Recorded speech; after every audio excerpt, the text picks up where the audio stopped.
ಮತ್ತೆ ಶುರುವಾಗಿದೆ ಅತೃಪ್ತರ ಆಟ. ಕೆಸಿ ವೇಣುಗೋಪಾಲ್ ಮೇಲೆ ಒತ್ತಡ ತಂತ್ರ, ನೂತನ ಸಚಿವರಿಗೆ ಖಾತೆ ಹಂಚಿಕೆ ಮೀಟಿಂಗ್.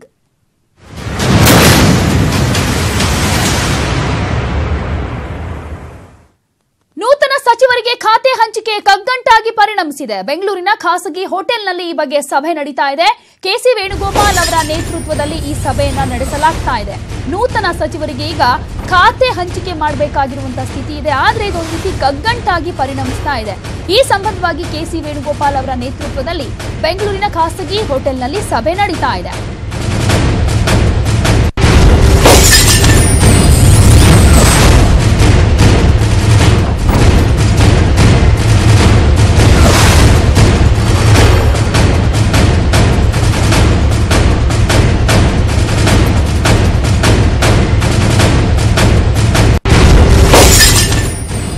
ಹಂಚಿಕೆಯ ಹೊಣೆಯನ್ನ ಸಿದ್ದರಾಮಯ್ಯ ಅವರ ಹೆಗಲಿಗೆ ವಹಿಸಲಾಗಿದೆ. ಸಿದ್ದರಾಮಯ್ಯ ಅವರ ನಿರ್ಧಾರವೇ ಇಲ್ಲಿ ಫೈನಲ್ ಅಂತ ನಿರ್ಧರಿಸಿ ಆಗಿದೆ. ಈಗ ಸಿದ್ದರಾಮಯ್ಯ ಅವರು ಯಾರಿಗೆ ಯಾವ ಖಾತೆಯನ್ನ ಕೊಡ್ತಾರೆ, ಯಾರಿಗೆ ಯಾವ ಜವಾಬ್ದಾರಿಯನ್ನ ಕೊಡ್ತಾರೆ ಅನ್ನೋದು ಸಾಕಷ್ಟು ಕುತೂಹಲಕ್ಕೆ ಕಾರಣ ಆಗಿದೆ. ಬೆಂಗಳೂರಿನ ಖಾಸಗಿ ಹೋಟೆಲ್ನಲ್ಲಿ ಈಗ ಖಾತೆ ಹಂಚಿಕೆಯ ಕುರಿತಾಗಿ ಮೀಟಿಂಗ್ ನಡೀತಾ ಇದೆ ಕೆಸಿ ವೇಣುಗೋಪಾಲ್ ಅವರ ನೇತೃತ್ವದಲ್ಲಿ. ಆದ್ರೆ ಇಲ್ಲಿ ಖಾತೆ ಹಂಚಿಕೆ ಹೊಣೆಯನ್ನ ಸಿದ್ದರಾಮಯ್ಯ ಅವರ ಹೆಗಲಿಗೆ ವಹಿಸಲಾಗಿದೆ. ಅಂದ್ರೆ ಇಲ್ಲಿ ಸಿದ್ದರಾಮಯ್ಯ ಅವರ ನಿರ್ಧಾರವೇ ಫೈನಲ್ ಅನ್ನುವಂತೆ ಆಗಿದೆ.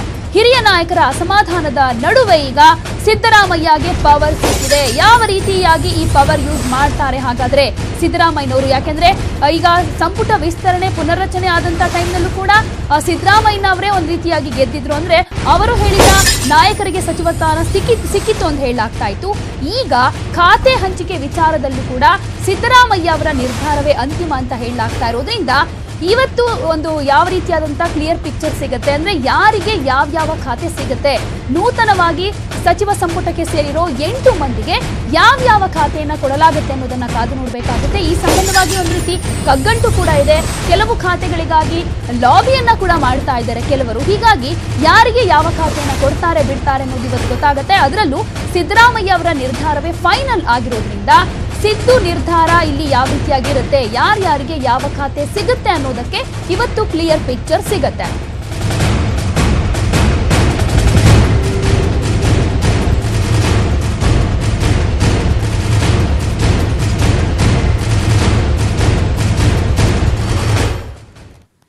ನಿನ್ನೆ ಮಾಜಿ ಸಿಎಂ ಸಿದ್ದರಾಮಯ್ಯ ಎದುರು ರಾಮಲಿಂಗಾರೆಡ್ಡಿ ಸಮಾಧಾನ ಮಾಡಿಕೊಂಡಿದ್ರು. ಆದ್ರೆ ಇವತ್ತು ಬೆಂಬಲಿಗರು ಪ್ರತಿಭಟನೆಯನ್ನ ಮಾಡಿದ್ರು.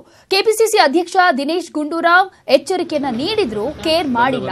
ಕೆಕೆ ಗೆಸ್ಟ್ ಹೌಸ್ನ ಬಳಿ ಮೇಯರ್, ಮಾಜಿ ಮೇಯರ್ ಸೇರಿದಂತೆ ಹಲವಾರು ರಾಮಲಿಂಗಾರೆಡ್ಡಿಯ ಕಡೆ ಬೆಂಬಲಿಗರು ಪ್ರೊಟೆಸ್ಟ್ ಮಾಡಿದ್ರು. ಈ ಮೂಲಕ ತಮ್ಮ ಸಿಟ್ಟು ಇನ್ನೂ ತಣ್ಣಗಾಗಿಲ್ಲ ಅನ್ನೋದನ್ನ ವ್ಯಕ್ತಪಡಿಸಿದ್ರು. ಆದ್ರೆ ವೇಣುಗೋಪಾಲ್ ಮತ್ತಿತರರು ಯಾವುದಕ್ಕೂ ಕೇರ್ ಮಾಡಿಲ್ಲ.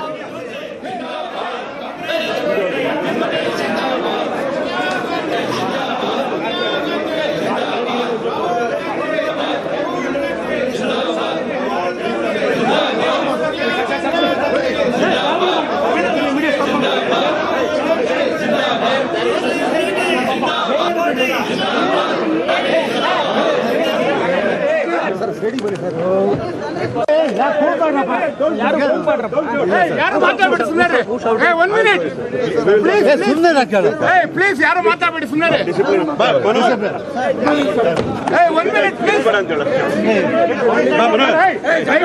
ಅಲ್ಲ.